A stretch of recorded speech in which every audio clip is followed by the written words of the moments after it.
L'ambassadeur Hilal bombarde Sultana Keya au Conseil de sécurité. Depuis quand les militants des droits humains portent-ils une Kalachnikov?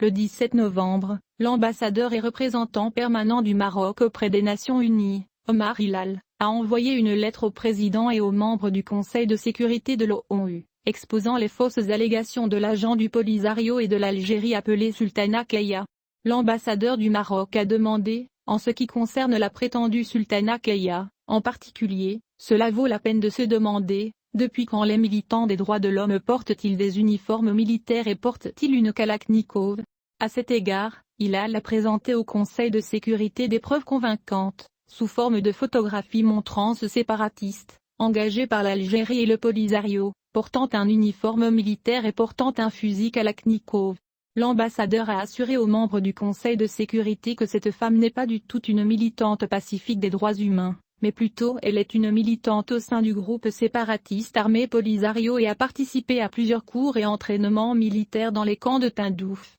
en Algérie, ajoutant que Sultana Keya a appelé et continue d'inciter à la violence armée contre les civils dans le Sahara marocain. En outre, Hilal a critiqué les fausses allégations répétées sur la situation des droits humains au Sahara marocain, qui sont promues par le groupe armé Polisario. Il a souligné que ces mensonges sont réfutés par la résolution N-2602 du 29 octobre 2021, dans laquelle le Conseil de sécurité a une nouvelle fois salué les mesures et initiatives prises par le Maroc pour promouvoir et protéger les droits humains au Sahara marocain, et le rôle joué par les comités régionaux du Conseil national des droits de l'homme au Maroc, à Dakhla et Laayoune, ainsi que l'interaction du Maroc avec les mécanismes du Conseil des droits de l'homme des Nations Unies.